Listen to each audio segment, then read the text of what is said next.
안녕하십니까. 일용 리서치입니다. 리서치입니다. 1부로 돌아왔습니다. 1부가 좀 굉장히 핵심적인 내용 많이 다뤘고 네, 막판에 계속 제가 딴짓하고 있었는데 죄송해요. 계속 문자가 와가지고 아닙니다. 우리 미국 채권 시장과 한국 채권 시장 전망 2부에서 다루죠. 네, 그럼 미국 채권 시장부터 말씀해 주십시오. 네, 2부에서는 파트 2, 파트 3 이렇게 설명드릴 거고요. 파트 2에서는 미국채 시장, 파트 3에서는 그 한국채 시장 전망을 했습니다.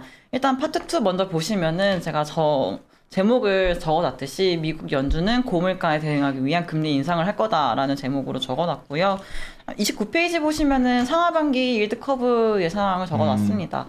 일단은 상반기 같은 경우에는 이제 단기물이 조금 더 빠르게 올라오면서 일드 커브가 조금 플랫해지지 않을까, 베어 플래트닝해지지 않을까라 전망을 하고 있고요.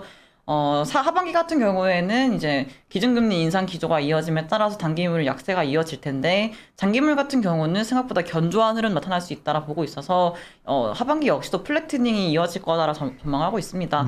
결국에 플래트닝이란 얘기는 일드 커브 측면에서 이렇게 된다는 얘기는 장단기 스프레드가 축소된다라는 얘기다라고 보시면 경기가 될 것 좋지 같아요. 않다는 얘기 아니에요? 그러면 네. 플래팅 되면은 네. 그렇게 아주 증시에 우호적인 건 아니잖아. 증시에는 그렇죠. 그러니까 뭐 경기 사이클이 있을 텐데 그치. 지금 이제 확대됐다가 축소되는 사이클은 이제 경제가 호황이 좋았다가 긴축으로 넘어가는 순간의 축소기 때문에 경제는 뭐 나쁘진 않을 수 있지만 뭐 증시 측면에서 그러니까 뭐 주가 측면에서는 조금 안 좋을 수 있는 그 원래 이슈죠. 이 단어 별로 안 좋아하거든 증권쟁이들은 플래팅 단어. 그러니까 보통 와일드 커브가 그러니까 그 스프레드 축소가 되거나 역전되면은 막 그 위기 신호다 이렇게 말을 많이 하잖아요. 그러니까. 스프레드가 축소된다는 자체는 그렇게 또 넘어갈 수 있는 문제들이라서 조금 하반기까지도 이러한 흐름이 나타날 수 있다 전망하고 있습니다. 일단은 또 상반기 조금 더 설명드리면은 앞서 말씀드렸지만 물가에 대한 얘기들을 연준에서 조금은 전망을 바꾸지 않을까라 보고 있는 거고 이러한 높은 물가가 상반기에도 이어진다면은 연준의 기준금리 인상에 대한 시점도 앞당겨질 거고 만약에 테이퍼링도 기존의 100억 달러가 아니라 또 그 이상의 규모로 축소가 된다면은 금리 인상 시점이 조금 앞당겨질 수 있기 때문에 단기물 금리 그 측면에서는 금리 인상을 조금 반영하면서 빠르게 올라갈 수 있다라 보고 있는 거고요. 장기물 금리 같은 경우에는 단기물에다가 기대 인플레이션에 대한 그 프리미엄이 들어가는 부분이 있잖아요. 근데 뭐 올해 말부터 내년까지 아직까지는 기대 인플레이션 레벨 자체가 높기 때문에 이 장기물에 포함되는 그 인플레이션 프리미엄 자체가 조금 높게 형성될 수 있다라 보고 있어서 장기물도 같이 조금 위로 가는 방향성이 있을 수 있다 전망하고 있습니다.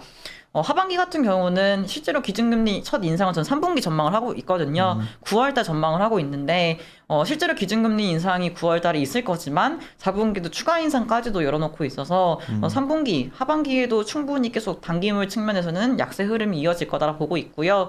그다음에 과거 이제 QE를 저희가 미국이 3번 총 했는데 그때마다 장기물 금리가 하락하거나 강보합 흐름이 확인된 바가 있어요. 물론 당시마다 경제적인 상황 또는 뭐 환경이 달랐지만, 그 당시 때 조금 뭐 수급 측면에서 보시면은 국제 발행 물량이 조금 줄거든요. 장기물 그 발행이요. 이러한 거에 조금 묶이면서 엮이면서 금리가 좀 하락하지 않을까 또는 금리가 견조하지 않을까. 하락보단 견조가 좀 맞겠죠? 견조하지 않을까 보고 있는 거고, 보통은 기준금리 인상을 하게 되면은 장단기물 금리 모두 레벨이 같이 조금 이렇게 올라가는 부분이 있잖아요. 근데 저는 장기물은 좀 버틸 것이다. 오히려 이제 하단은 조금 막혀 있긴 하지만 상단도 그렇게 많이 열려있지는 않다라 보고 있습니다.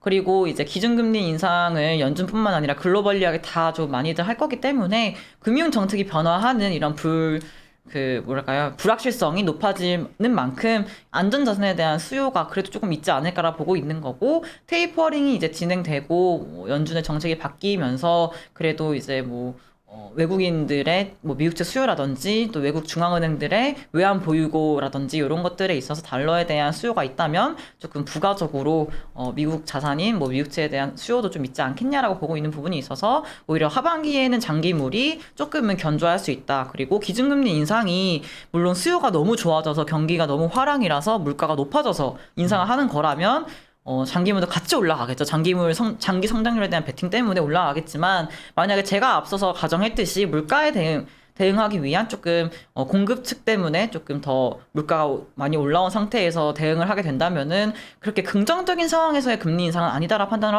하고 있고, 말씀드렸지만 기준금리 인상이 앞으로 당겨올수록 금리 인상, 조기 인상에 대한 경기 좀 둔화 우려가 높아질 수 있죠. 그렇게 되면 장기물 측면에서는 같이 따라가지 못하고 좀 견조할 수 있는 흐름이지 않겠냐라 전망을 하고 있습니다.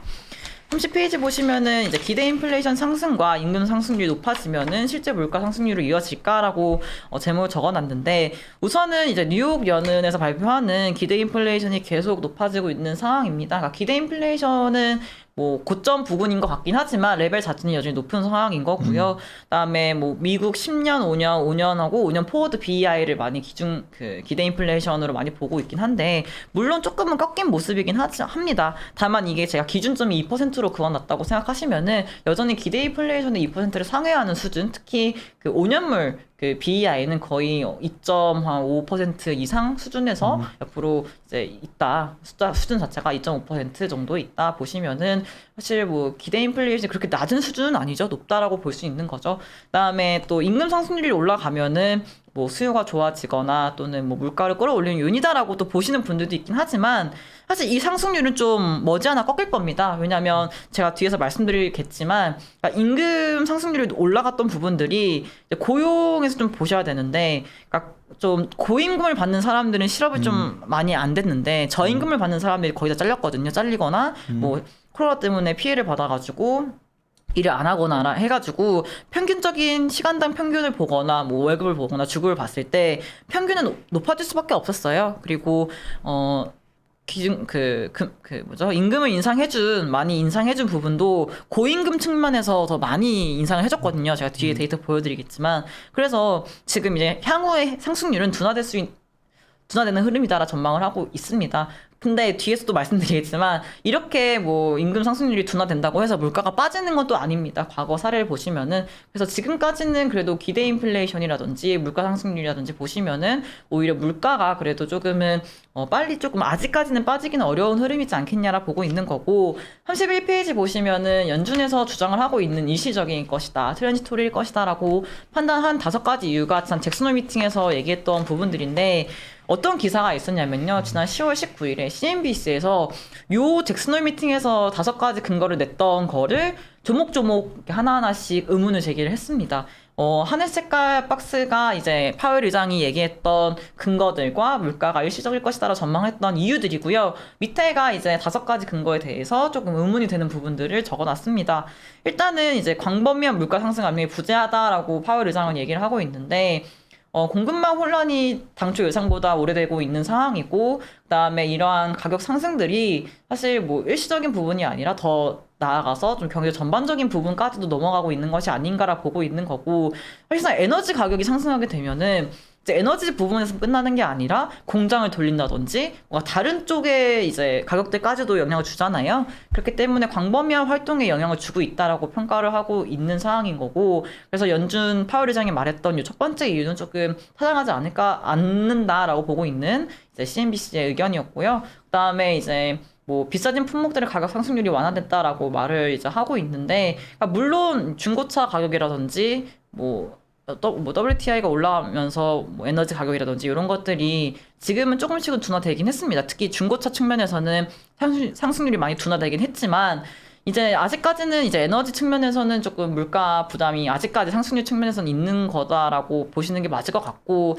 그다음에 향후에 비료라든지 이러한 또 원자재 가격의 상승은 결국에는 농식품, 농수산물, 농산물 이런 측면에 가격대까지도 조금은 지지해줄 수 있는 요인이 내년 상반기까지도 이어질 수 있다라 보시면은 생각보다 연준이 이제 말을 했던 부분들이 사실 그렇게 단기적이지 않을 수 있다라고 볼 수 있는 부분인 것 같고요. 그다음에 임금하고 물가 급등 신호 부재, 요거는 저도 요거는 동의하고 있지는 않아요. 그러니까 물론 임금 상승률이 높다라고 했을 때 이게 물가 상승으로 이어질 거다라고는 저도 생각하고 있지 않지만, 이제 뭐 문제는 그거겠죠. 그러니까 임금 상승률이 지속이 된다면은, 가정을 한다면은 기업들 입장에서는 사실 기업에서는 비용을 좀 떨어내야 되니까 이거를 가격을 더 높여서 한다든지 이런 식으로 이제 이어진다면은 또 물가가 버틸 수 있는 요인이 되겠지만, 사실 이거 가능성은 큰 것 같아 보이진 않아요. 사실 이거는 좀 아직은 연준의 말이 맞는 것 같고요. 그다음에 장기적인 전망 추세가 유지되고 있다라고 말을 하고 있긴 한데, 그러니까 그때도 말씀드렸지만 이제 장기 기대 인플레가 되게 중요하다라고 말씀을 드렸잖아요. 그러니까 장기적으로 물가, 기대 물가가 조금 안정적으로 정말 2% 수준에 잘 적응이 되어 있고 잘 앵커가 되어 있다면 이제 물가에 대한 그 판단을 이제 좀 연준의 생각처럼 일시적인 것이다, 완화될 것이다라고 보는 게 맞겠지만 그래도 아직 기대 인플레이션 수준이 조금 8년 만에 최고치를 찍었다고 제가 적어놨잖아요. 그러니까 그만큼 좀 기대 인플레이션에 대해서 아직은 좀 불확실성이 큰 상황이기 때문에 장기 전망 추세 유지도 조금은 어려운 요인이 되지 않을까라 보고 있고 그다음에 디플레 요인이 지속될 거다라 보고 있긴 합니다. 사실 이거는 여전히 구조적인 유효해요. 문제니까. 네, 구조적인 문제이기 때문에 이건 동의를 하고 있는 거고 이제 코로나가 끝나더라도 저출산이라든지 뭐 노령화가 많아지는 거 이런 것들은 사실 인정하는 바라서 이 5번째 이유는 그래도 좀 적용할 수 있는 이유다라고 보고 있습니다. 그래서 그만큼 연준에서 바라보고 있는 물가에 대해서 비판을 하고 있는 시각이 되게 많은 거고요. 그거에 따라서 사실 지난 11월 FOMC에서 그 파월 의장이 조금 멘트를 바꾼 것도 이러한 맥락에서 조금은 의식을 하는 게 아닌가라고 좀 판단하고 있는 부분도 있는 거고요. 32페이지 보시면은 이제 임금 상승이 나타났던 배경을 적어놨는데 여기 2020년 1분기 기준 산업별 평균 주급입니다. 보시면은 인포메이션, 그러니까 정보 관련된 산업 그 주급이 가장 높았고요. 레저 앤 호스피털리티, 그러니까 접객업, 레저업 이쪽이 가장 낮았습니다. 근데 여기 두 번째 오른쪽 차트 보시면은 이게 2020년 1분기, 2021년 1분기 상승률, 증감률 적어놓은 건데 가장 많이 실업이 나타났던 산업은 레저이고 가장 적은 그나마도 적은 그 실업자가 나타났던 부분이 인포메이션 쪽입니다. 그러니까 뭐 물론 다른 거에 비교하면 조금 더 많이 하긴 했지만 그래도 레저랑 비교했을 때 되게 적은 규모로 그 고용이 감소를 했고요. 반면에 그 뭐라 그러죠? 그 주급, 평균 주급이 많이 올라갔던 분야는 사실 가장 그 주급이 높았던 인포메이션이 가장 높게 올랐고요. 그다음에 가장 좀 적게 올랐던 부분이 레저 호스피털리티라고 생각하시면 될 것 같아요. 그러니까 실업이 많이 나타났던 애들은 급여가 많이 안 올랐고, 그다음에 많이 이제 일자리가 그냥 유지됐던 산업에 대해서는 더 많이 올려준 거죠. 그 급여를. 그러면은 평균적으로 계산을 해봤을 때 평균 주급, 평균 뭐 시급 또는 평균 월급 이런 것들이 사실 증가율이 높아질 수밖에 없는 구조였다라 보시면 될 것 같고, 이제 우리가 생각할 수 있는 부분들은 이 레저 앤 호스피털리티의 고용이 늘어나는 거잖아요. 코로나에서 이제 진짜 정상화돼서 우리가 대면 서비스업을 많이 하고 여행, 뭐 호텔, 레스토랑 이런 것들 많이 이용하게 된다면은 이 레저 앤 호스피털리티의 고용이 늘어날 수밖에 없는 것이고, 레저가 늘어봤자 임금 상승이 강하게 나오긴 힘들다는 얘기하는 거지. 그렇죠. 그리고 그 급여 자체도 이미 낮은 그 산업이기 때문에 평균적으로 계산을 하면은 증감률은 이제 하락하는 게 맞다라 보고 있는 거고요. 그래서 이러한 것 때문에 나타났기 때문에 사실 이 임금 상승률이 물가 상승으로 이어지기도 어렵다. 근데 좀 문제는 뭐냐면은 35페이지인데 물론 임금 상승률이 둔화된다고 해서 물가 하락으로 이어지지도 않아요. 그러니까 이 두 개 다 적용이 안 되는 거죠. 왜냐하면 같이 움직였던 구간이 있었지만 또 반대로 움직였던 구간도 있기 때문에 그러니까 임금 상승률 가지고 사실 물가 하락을 얘기하기는 이제 또 어렵고, 임금 상승률이 높아진다고 해서 물가가 또 상승한다라고 보기도 어렵습니다. 그래서 사실 이러한 상승이 정말 이제 뭐 코로나 같은 문제가 아니라 진짜 정말 기업들에서 일괄적으로 급여를 많이 올려줘서 상승이 나타났다면은 기조적으로 물가가 상승하는 게 정상적이겠지만 지금 같은 상황의 상승률은 물가 상승을 견인할 상승은 아니었고, 이거가 둔화된다고 하더라도 물가 하락을 가져오지도 않겠다라고 전망을 이제 말씀을 드리는 부분이 있는 거고요. 우리 36페이지는 이제 금리 인상을 위한 고용 회복은 시간 문제다라고 말씀을 드리고 있는데, 그러니까 그 지난번에 발표를 할 때 들으셨겠지만, 그러니까 FOMC 11월 FOMC에서 파월 의장이 내년 하반기에 완전 고용 달성할 가능성의 범주 안에 있다라고 언급했습니다. 결국에 물가는 목표를 달성한 상황, 거의 달성한 상황에서 고용이 내년에 하반기에 완전 고용 달성할 가능성을 언급을 했다는 얘기는 결국에는 기준금리 인상은 거의 뭐 하겠다라고 얘기를 한 것이 아닌가라고 판단을 하고 있고, 사실 이런 것을 확인하기 위해서는 이제 고용을 봐야 될 텐데, 연준에서 이 정도로 자신감 있게 말을 했다는 거는 이미 고용 시장은 기조적으로 회복이 되고 있다라고 보시는 게 맞을 것 같고요. 그다음에 이제 기준금리 인상을 할 때 있어서 뭐 실업률도 많이 보시잖아요. 근데 뭐 코로나19 이전 또는 금융위기 이전 레벨에 도달해야지 금리 올린다. 이거는 사실 다 타당하지 않습니다. 36페이지 두 번째 그림을 보시면은 글로벌 금융위기 당시 때 그 위기 이전 최저 실업률이 4.4%였거든요. 근데 그 이후에 테이퍼링을 결정한 거는 거의 6.9%에서 7.2% 정도였고, 기준금리 인상했을 때의 수준은 5%에서 5.1% 정도였습니다. 그러니까 실업률이 그 전에 이전 수준에 안 도달하지 못하더라도 정책은 전환될 수 있다라는 점인 거고요. 그리고 이제 코로나19 때도 보시면은 최저 실업률이 3.5%이고 이제 지금 테이퍼링이 결정한 게 4.8에서 5.9% 정도 실업률 나올 때 결정을 한 거예요. 그래서 기준금리 인상할 때도 뭐 4% 초반대, 4% 중반대 나와도 금리 인상할 수 있다라는 점을 말씀드리고 싶은 거예요. 그래서 무조건적으로 위기 이전까지 실업률이 떨어져야지 정책을 옮길 거다라고 생각하시는 거는 조금 타당하지 않다라고 말씀을 드리는 것이고, 기준금리 인상은 이제 뭐 실업률이 4% 초반대라도 이제 단행될 수 있다라 말씀을 드리고 있습니다. 37페이지 보시면은 이제 대면 서비스 산업 제약이 해소되면은 고용 회복은 탄력이 붙을 것이다라 전망을 하고 있습니다.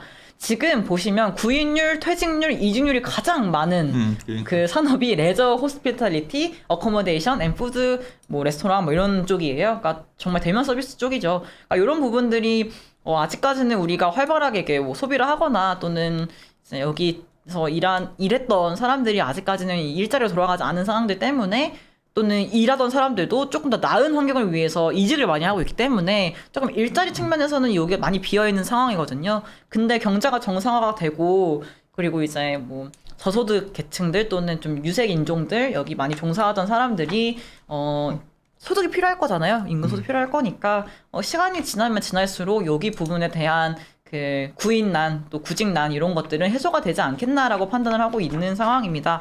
38페이지 보시면 요 산업에 대해서 조금 적어놨어요. 그러니까 레스토랑 이거 제가 업데이트를 좀 해드린 거예요. 지난번 연간 전망에서 보시면은 이제 2021년도에는 2019년도 수준 정도까지 거의 올라왔고요. 그다음에 보시면은 그 교통 혼잡 지수도 많이 올라왔죠. 여기 보시면은 2020년 초반 대비해서요. 그리고 이제 코로나19 때문에 여행 계획을 미룬다라고 하는 사람이 이제 없고요. 다만 이제 뭐 아직까지는 국제 여행보단 국내 여행을 많이 하긴 하지만 미국 내에서 그래도 코로나19가 이제 여행이나 이런 쪽에서는 좀 제약을 많이 하고 있지 않기 때문에 당분간은 조금 보시면은 이러한 업종, 그다음에 뭐 여행 업종 또는 뭐 레스토랑 이런 대면 서비스 쪽이 회복이 되지 않겠나. 결국에는 이쪽 산업이 좋아지면은 고용도 좋아질 거고, 수요도 좋아질 거고, 노동력 수요도, 그 다음에 서비스에 대한 수요도 높아지게 되면은 서비스 물가, 그 다음에 이쪽 서비스 고용, 이쪽이 조금 더 회복을 가파르게 할 수 있는 부분이 아닐까라고 생각을 하고 있습니다. 39페이지는 업데이트 해드린 내용이니까 참고하시면 될 것 같고요.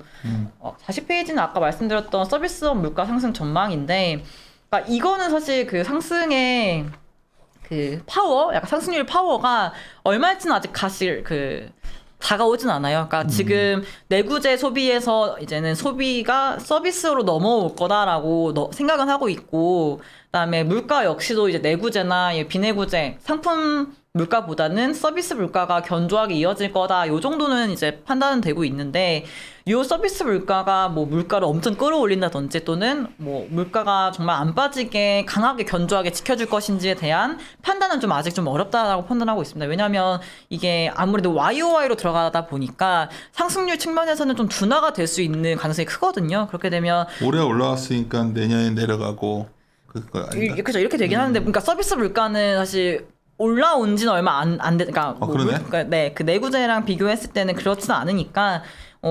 여기 서비스는 제가 앞에 적어드리는, 여기 밑에거든요. 41페이지 보시면은, 그러니까 물론 이제, 대부분 서비스는 올해 들어서 조금 많이 오르긴 했었어요. 그러니까 이렇기 때문에 내년도에, 그러니까 상승률은 플러스긴 하겠지만, 이 파워가 강하진 않을 수 있다라 보고 있는 거고, 그 다음에, CPI의 60%를 서비스가 설명을 하긴 하는데, 여기 사실 주거비 있잖아요. 주거비가 가장 좀 많이 차지를 하고 있습니다. 근데 요거 자체도 이제 워낙에 작년부터 해서 주택 상승률이 미국도 원체 좀 높게 올라오다 보니까 얘들은 그 물가에 이걸 주거를 넣으니까 네. 하여튼 이게 참 많이 작용하죠. 네, 맞아요.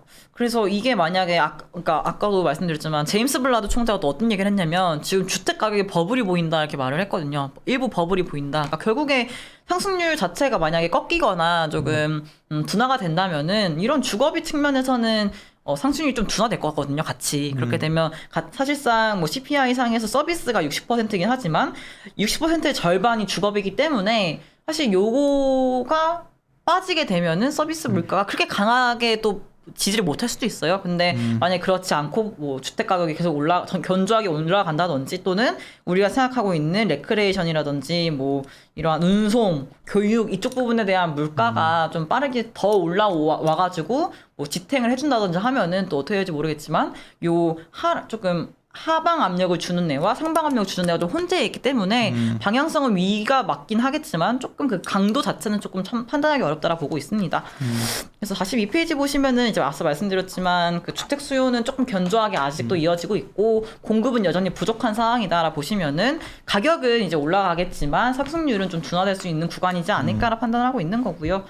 43페이지 보시면 원자재 가격을 적어놨는데 원자재 가격 역시 물가의 부담으로 작용하지 않을까라고 전망은 하고 있습니다. 특히 최근에 원유라든지 천연가스 이런 문제들이 물론 뭐 정치적인 리스크도 포함되고 있긴 하지만 그래도 물가를 떨어뜨리는 데는 도움을 지금 안 주고 있잖아요. 그래서 이러한 에너지 가격들에 대한 부담이 조금은 아직도 있고 이게 상반기까지도 이어질 수 있는 부분도 있는 거고 그다음에 이제 IRI라고 해서 그 해수면 온도 이런 거 라니냐 엘니뇨 이거 판단하는 그 기간이 있는데 여기서 또 라니냐 가능성을 또 높게 보고 있어요. 올해 겨울쯤에요. 그렇게 되면 내년에 이제 또 농산품 가격, 특히 뭐 대두 이런 거 있잖아요. 뭐 대두, 곡물 이런 것들에 대한 가격이 사실 뭐랄까요, 지지가 될 수 있는 부분이 또 있는 거고요. 그 다음에 최근에 요소 대란이 있는데, 이게 비료를 만드는데 그러니까 필요하잖아요. 근데 비료 가격이 올라가게 되면은 또 내년 작황 시기에, 지금 파종 시기다라고 하더라고요. 내년 작황 시기에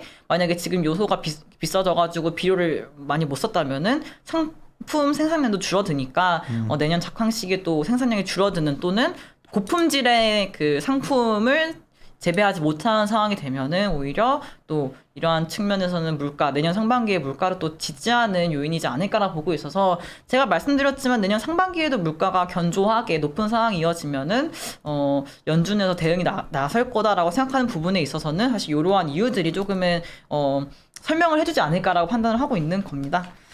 그래서 44페이지는 또 이제 물류 대란 요즘에 나타나고 있는데 이게 쉽게 해결 안 되는 거죠. 이거 많이들 얘기를 하더라고. 일단은 지금 물리적으로 시간이 필요할 것 같아요. 그러니까 이게 뭐 네. 가동 그 고용이 좀 돌아와도 이미 많이 풀로 가동되고 있는 거더라고요. 네, 이미 되게 많이 되고 있고 제가 알기로는 요 운송 측에 대한 고용도 되게 많이 올라오고 있다고 들었거든요. 봤거든요. 그러니까 보시면은 여기 39페이지에 제가 아까 넘어갔지만 운송 창고 부분을 보면은 이미 코로나19 이전이에요. 39페이지 그러니까 보시면은 뭐 고용이 안 돼서 그렇다는데 그게 아니라 고용해서 돌아가는데 네, 하고 있는데 원체 이제 좀 밀려 있던 것을 소화하면서 가야 되니까 이게 되게 오래 걸릴 진짜 병목이 된 거죠. 거긴 그렇죠. 진짜. 한 네. 반년 이상 소요될 것 같다고 하더라고요. 반년이나요? 네.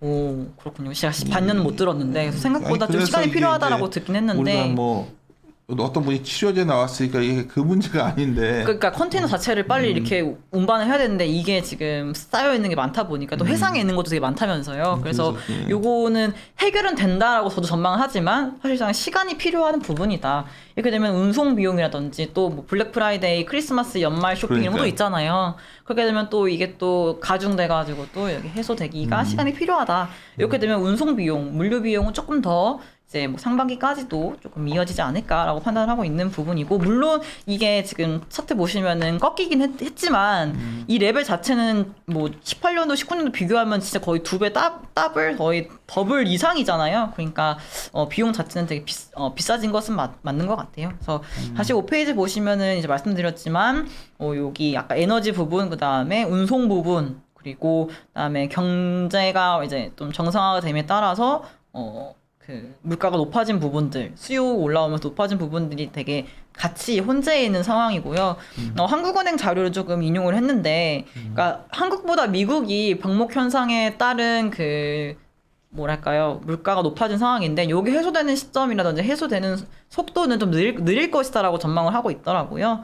그래서 한국보다는요. 그래서 지금 물가를 상승하는 데 있어서 저기 그림 보시면 제가 빨간색 네모 표시해놨는데 공급 병목 때문에 물가가 상승한 부분도 되게 많고 그다음에 식료품 에너지뿐만 아니라 경제활동 재개에 따라서 물가가 높아진 부분도 여전히 좀 이만큼씩 다 있기 때문에 사실 요 부분이 언제 빨리 축소가 되는지가 중요할 텐데 지금 상황을 봤을 때는 공급 병목 현상 때문에 물가가 오르는 요인은 그래도 내년 상반기, 내년 초까지는 이어질 수 있지 않을까라고 판단하고 있습니다. 다음에 밑에 보시면은 이제 여기 한국은행에서 요 자료를 쓸 때 어떤 자료를 뭐 공급 병목으로 봤다, 뭐 경제활동으로 봤다라고 분류해 놓은 게 있는데 요거 따라서 차트를 그려봤는데 제가 아까 말씀드렸듯이 신차라든지 중고차 가격은 많이 이게 꺾여서 떨어지고 있긴 한데 상승률이 여전히 뭐 30% 이렇게 육박하고 있고요. 그다음에 경제 재개에 따라서 올라갔던 부분들이 뭐 운송 서비스, 오락 문화, 의류 신발이긴 한데 요게 퍼센티지가 숫자로 한 3-4% 정도가 될 것 같아요. 2% 후반대에서. 그러니까 요런 보시면은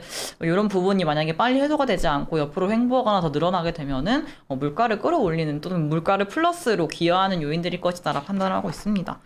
46페이지인데요. 요거는 기준금리 인상이라는 카드를 결국에는 연준이 끌어들지 않겠냐라 판단하고 있습니다. 보시면은 이게 뭐 테일러 준칙이라고 해서 물가랑 경제 성장률, 기대 인플레이션, 경제 성장 전망 이렇게 해가지고 계산을 하는데 지금 기준금리랑 그 테일러 준칙이 제시하는 금리랑은 격차가 심화가 돼서 거의 언제죠? 1970년도 수준까지 내려와 있어요. 테일러 씨 오래간만에 들었는데 잘 안 맞아가지고 잘 맞지는 않지만 그래도 이렇게 변곡점 측면에서는 많이 보는 지표긴 하니까 보시면은 이제 뭐 금리 인상해도 이상한 시점은 아니다라는 의미로 넣어둔 거예요. 그러니까 경제 상황이라든지 뭐 이런 상황들이 사실 기준금리를 인상해도 이상한 상황은 아니다라는 점인 거고 일단 근데 테이퍼링을 빨리 끝내야 되기 때문에 금리 인상을 뭐 바로 하진 않겠지만 그렇기 때문에 테이퍼링을 빨리 할 수밖에 없지 않겠나 판단하고 있는 겁니다. 그래서 금리는 이제 인상을 해야 되지 않을까요, 내년에? 뭐 이런 생각을 하고 있는 거고 47페이지 보시면은 이제 기준금리 인상 3분기 전망하고 있다라 판단하고 있고 아까 말씀드렸지만 이제 테이퍼링 시나리오 좀 적어놨는데 첫 번째 그 좌측 하단에 있는 거죠. 첫 번째가 베이스 시나리오예요. 매달 100억 달러씩 줄이는 거예요. 150억 달러씩.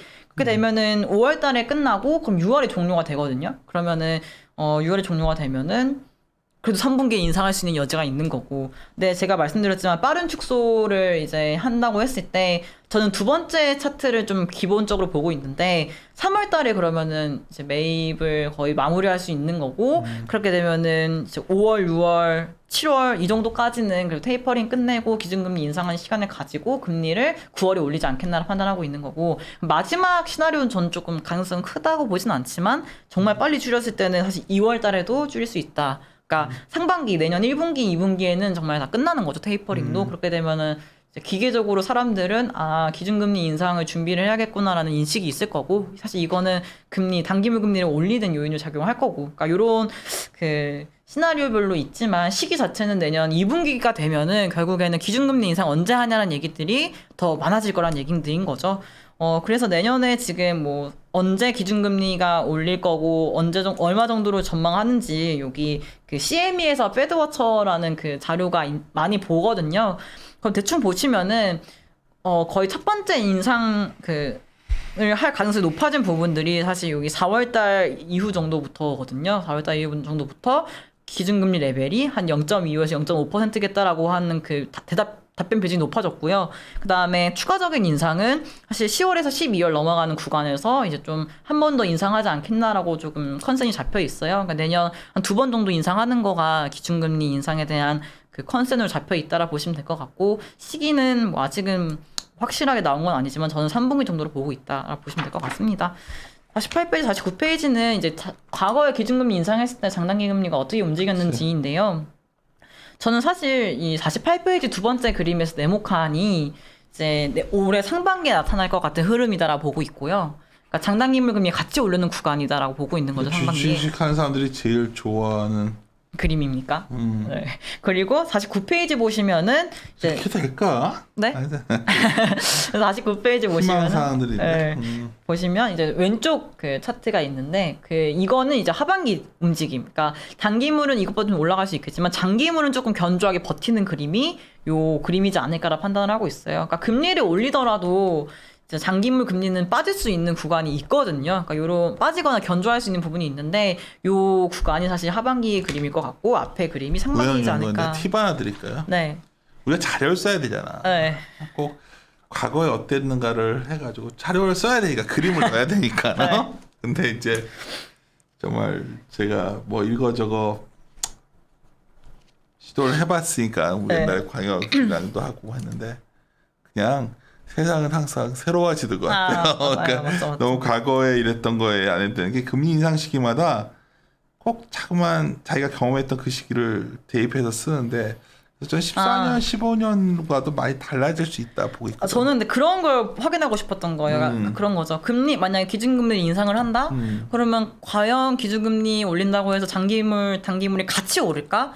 장기물은 빠지는 구간이 없었을까? 또는 만약에 금리를 올리는데 단기물이 빠지는 경우가 없었을까? 이런 게 궁금해서 과거 인상 사례를 본 것일 뿐이었어요. 그러니까 순서가 그랬던 거죠. 그러니까 저희가 말씀드리고 싶은 거는 아까 제가 말씀드렸지만 내년 하반기에 금리를 올리는 구간이긴 한데 장기물은 견조할 수 있다라 말씀을 드릴 수 있었던 이유는 그치.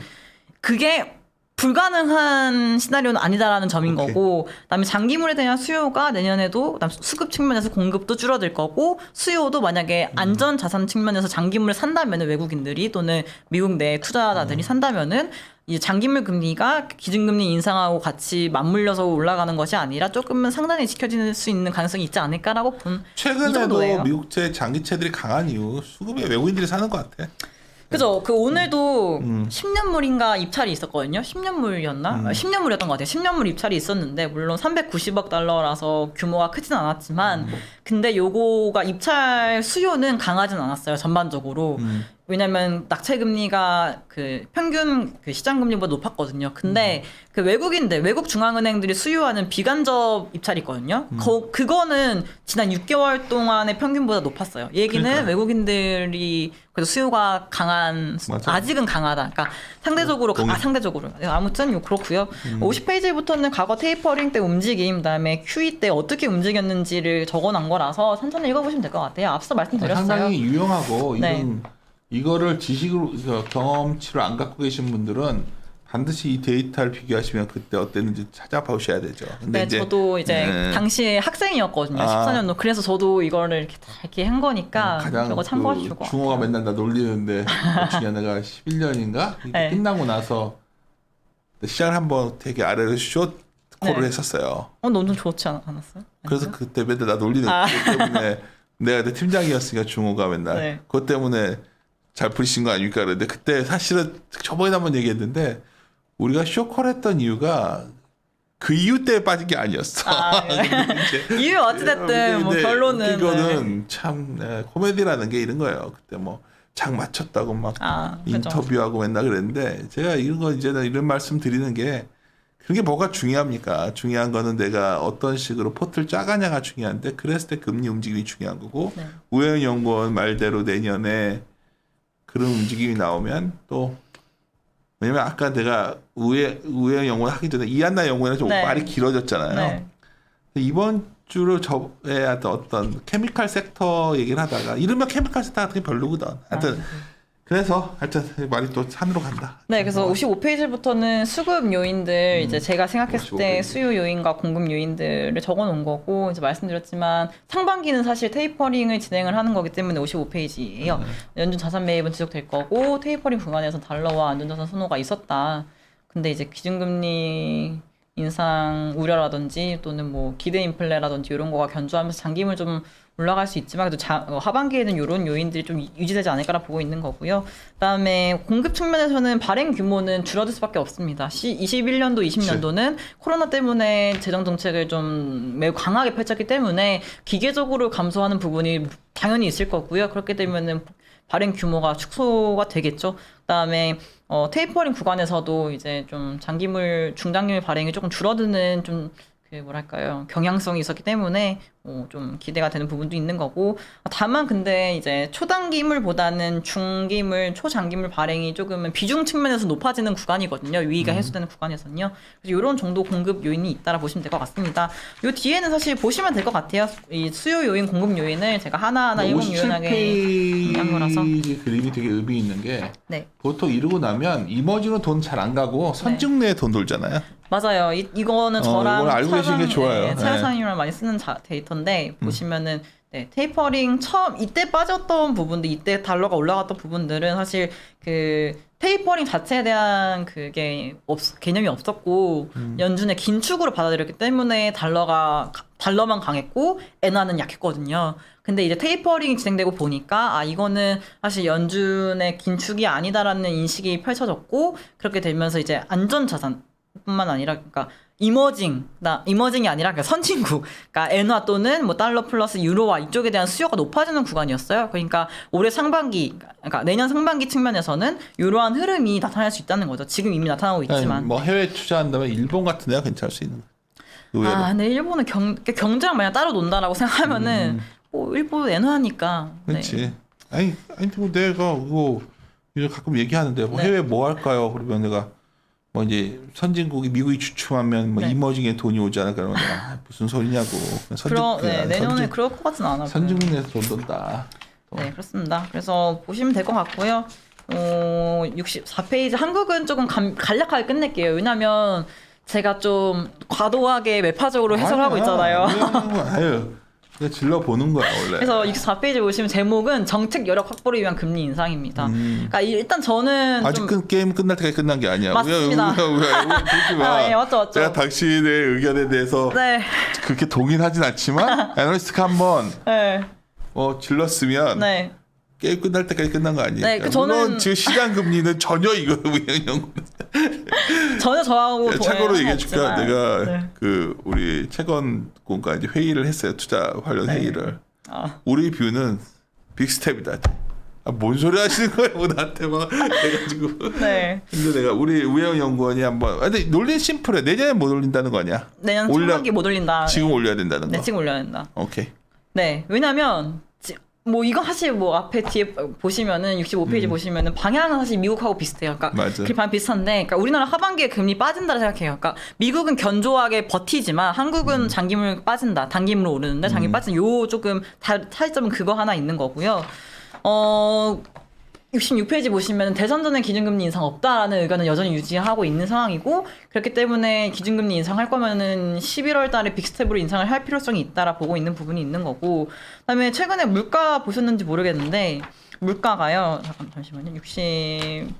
70페이지부터인데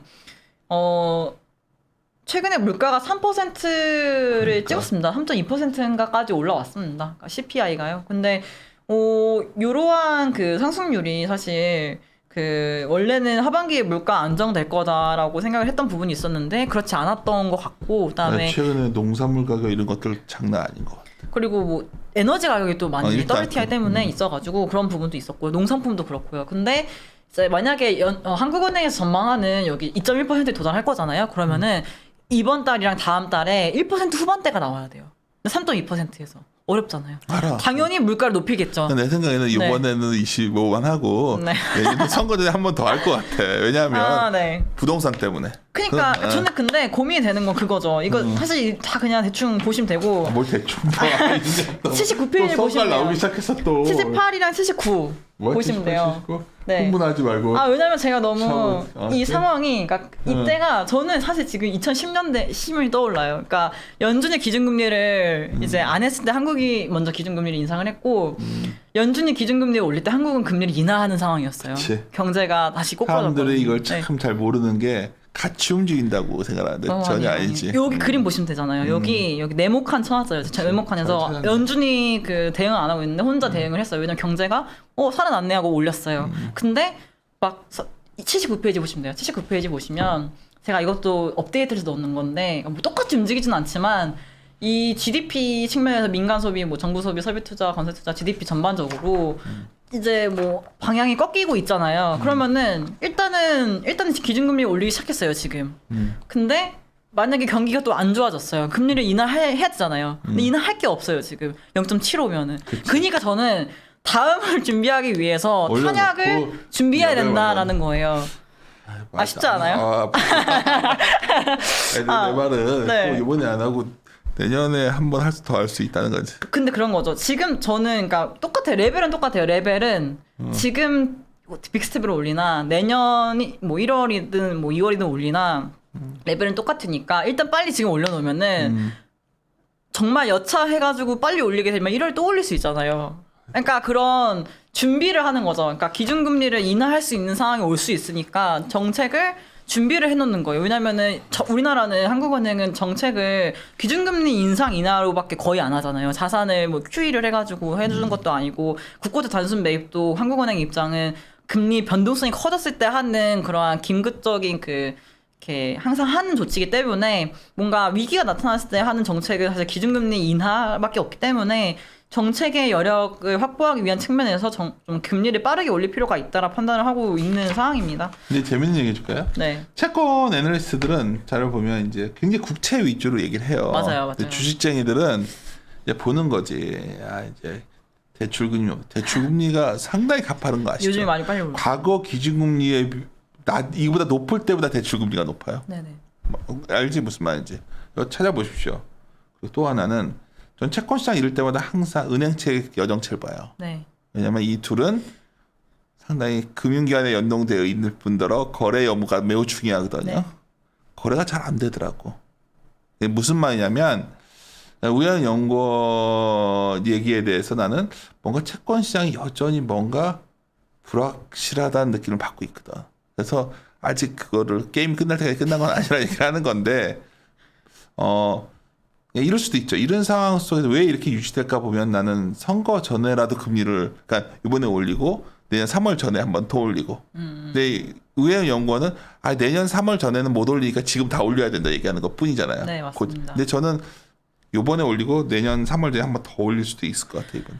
근데 만약에 그러니까 요즘에 근데 조금 11월 인상을 너무 당연시 생각하고 있고 추가 인상에 대한 얘기는 조금 반신반의하는 분위기예요. 그러니까 원래는 내년 상반기 무조건 한 번 더잖아요. 난 한 번 더 할 것 같아. 요즘에는 기준금리 인상 횟수가 뭐 지난주, 지지난주 대비해서 사실 인상에 대한 뭐랄까요 자신감이 그러니까 인상할 수 있는 자신감이 떨어지는 느낌이더라고요. 한국은행 구두개 패서 그렇다니까요, 내가 봤을 때는. 내가 봤을 때는 채권 시장이 막 아노미상, 그러니까 우리 주시장에 비해 네. 채권 시장은 막 멘붕이었는데. 네. 뭔가 해줘 했더니 한국은행이 한마디 해줬어. 진짜 오래간만에 정말 오래간만인 거라는데 내가 얼마만인지가 헷갈리는데 꽤 오래간만에 이런 말을 해주니까 일단은 급속도로 후퇴한 거죠. 왜냐하면 올라간다고 베팅했던 애들이 손절 막 또 막 포지션이 맞아요. 엉켰어요. 포지션 바뀌었네. 그러니까 막 이렇게 그래서 그간인데 상황은 채권 시장은 그러면 안정화됐냐는 거지. 그래서 은행채나 여전채를 보면 아니다. 물린 애들이 정리를 못해. 본전 오면 때리겠다는데 때리질 못해요. 받아주는 데가 없으니까. 네. 그럼 나는 채권 브로커나 이런 사람한테 물어보는 거지. 상황이 어때? 뭐 하면 그런 걸 보건데 불확실하다 아직. 네. 이게 내가 왜 이 말씀드리냐면 우리가 국채만 갖고 얘기하는 것보다 이 주변을 봤을 때 여러 가지. 그리고 최근에 하여튼 회사채들도 네. 영 그런 상황이어서. 네. 그죠. 근데 뭐 너무 앞서서 너무 미국하고 대비했을 때는 설명을 많이 못 드리긴 했는데, 그러니까 뭐 제가 아직은 11월 금토기가 23일이기 때문에 시간이 있긴 하지만, 그러니까 저는 걱정이 되는 거는 그런 거예요. 그러니까 뭐 한국은행에서는 경제 견조할 거다, 물가는 뭐 안정화될 거다, 그다음에 금융 불균형 측면에서 뭐 그 누적된 것들을 해결하기 위해서 정책을 펼 거다라고 얘기를 하고 있지만, 저는 걱정되는 부분은 뭐 물가도 물가지만 사실 지금 만약에 코로나에서 벗어나서 뭐 경제가 정상화가 돼서 우리 경제 시점을 경제를 바라봤을 때 뭐 19년도 돌아가는 게 목표가 아니잖아요. 그러니까 19년도보다는 나은 상황을 바라야 되는데 75페이지 보시면은 일단은 뭐 가계 대출의 비중들이 고정보다는 이제 특정 금리 대출 연동이 그치. 더 많아졌다는 게 조금 우려가 되는 부분이 있어요. 기준금리 인상을 했을 때. 그다음 이게 있는 거고 76페이지 보시면은 이제 금리 인상을 하게 되면은 자영업자들의 부담이 가중될 수 있는 게 그러니까 최근에 이것도 제가 한국은행 자료 조금 인용을 하긴 했는데 그러니까 규모 자체가 기업 대출 측면에서는 거의 59%의 정도의 규모가 자영업자 대출이고 가계대출 대비했을 때는 거의 50% 정도의 규모가 자영업자 대출이에요. 그러니까 자영업자 대출의 규모가 엄청 늘어나는 상황인 거죠. 이 부분은 다른 데서 게 아니라 뭐 새로운 뭐 정부가 뭐 탄생하면 이 문제는 재정으로 해결해야지 방법이 없는 상황이야. 이거요. 그러니까 지금의 정책들은 뭐 금융 정책으로서 요거를 뭐 통화 정책으로 세치는 부분은 없죠. 없는데 이제 기준금리를 인상하게 됐을 때 부담이 더 높아질 수 있는 이유가 고금리 대출이라든지 비금융 대출이 되게 늘어났어요. 코로나19 이후에. 근데 자영업자들이 사실 문재인 정권 들어서가지고 그때 2017년도에 최저임금 인상 한번 하면서 타격을 한번 크게 받았고, 그다음에 코로나19 터지면서 이제 대면 서비스업 쪽 있잖아요. 이쪽 애들이 조금 많이 대출을 많이 늘어났더라고요. 그러니까 그러니까 제 의견이 그거예요. 그러니까 경제가 코로나19가 이제 뭐 종식이 돼서 뭐 해결돼서 위드 코로나 때문에 우리가 뭔가 괜찮아졌다고 판단했을 때 거의 23% 정도가 자영업자거든요. 우리 경제 전반 23%가 자영업자인데 이들 상황이 그렇게 좋아 보이진 않는 상황이다라는 그래서 거고. 내가 보기에는 뭐 우리 여기서 그 얘기까지 그렇지만 내년 바라볼 때 이게 어떤 식으로 정책 결정냐가 되게 중요해요. 그러니까 결국은 최강영이랑 좀 약간 얘기를 했는데 이거를 결국 여기서 막아야 되고 내가 봤을 때는 나는 한국은 잘한다 봐요. 네. 지금 왜냐하면 이런 식으로 가계부채를 더 통제 안 하면 이런 분들도 있지만 네. 소위 우혜영 연구원은 굉장히 합리적인 사람이지만 젊은 세대들의 무분별한 투자, 투기 대출. 이게 상당한 문제를 가져올 수 있어요. 왜냐하면 사실 이게 경제의 어떤 잠재적인 성장을 가져올 사람들인데 그냥 그런 식으로 하다 보면 이게 빚의 덫에 빠져서 악순환에 부채의 악순환에 빠지게 되는 거거든요. 네, 맞습니다. 말씀 너무 잘해주셨는데 우리나라 가계대출 규모가 103.5%예요. GDP 대비해서 74페이지인데 이게 보시면 대부분 뭐 덴마크, 캐나다 74페이지요. 그러니까 우리나라보다 이제 가계대출 비중이 높은 국가들은 이 앞에이고 그 뒤엔 다 낮아요. 미국도 우리나라보다 낮고 그럼요. 프랑스 다 낮고요. 그다음에 우리가 월드 기준으로도 낮아요. 그러니까 100%를 일단 넘어갔기 때문에 가계부채 규모 자체는 지금 되게 많이 큰 상황이고 이게 사실 코로나19 이후에 이렇게 갑자기 급증을 한 건 사실이에요. 네. 우리 정부 부채는 공공기관 부채까지 포함하면 정부 부채도 낮은 게 아닌데다가 그렇죠. 근데 이 문제를 결국 어떻게 해결할 거냐? 뭐 재정이지 뭐. 그렇기 때문에 나는 외국인들이 금리에 대해서 우리 금리가 이렇게 확 매력이 없는 거지 채권 시장이 지금. 네. 왜냐하면 지금 뭐 여기서 갑자기 이 얘기까지 가버렸네. 하여튼 그래서 최근에 이쪽 뭐 가격자가 그러니까 터지지 않기에 하기 위해 안 터질 건데 그 위험성이 익스포저 되는 상황에 들어가고 있다는 거죠 지금. 그러니까 그래서 저는 그게 금리를 올릴 것 같아요. 이거의 위험성을 너무나 잘 알고 있는 게 한국은행인 것 같아서 지금. 그래서 그럴까요? 아유 오랫동안 했는데 뭐 어떻게 더 마무리를 할까요? 어떻게 할까요? 네, 한국은 뭐 제가 하반기 전망이 또 자료가 있으니까 제가 그래요. 수정을 해서 오늘 하겠습니다. 들어보시면 알겠지만 굉장히 다양한 시도했고 아까 연준 의원도 일부에서 했던 얘기도 상당히 유용했었고 지금 굉장히 내가 최근에 저는 저희 것만 보는 게 아니라 이제 회사 자료부터 다 보는데 다들 잘 모르겠구나 내년을 이러고 있는 것 같아요. 너무 저도 이거 자료 쓰는데 너무 어려웠어요. 진짜. 아까도 나 지금 사실 1부, 2부 나눈 이유 펑콜 때문이었잖아요. 기업체예요. 아, 기업이었어요? 요즘 여의도도 있지만 이제 유튜브를 했더니 기업체들 요청이 와서 인기쟁이십니다. 아니 인기는 전혀 없고 근데 의료사를 막 여러 군데 가는데 나중에 이제 거의 뭐 대표님이나 이런 분들이 저한테 이제 식사하면서 물어보는 거 핵심은 그러니까 사업 계획도 올라오잖아요. 거기다 작달을 하는 거지. 내년도 뭐 사업 계획 세게 해. 정말 어떨 거 아니야.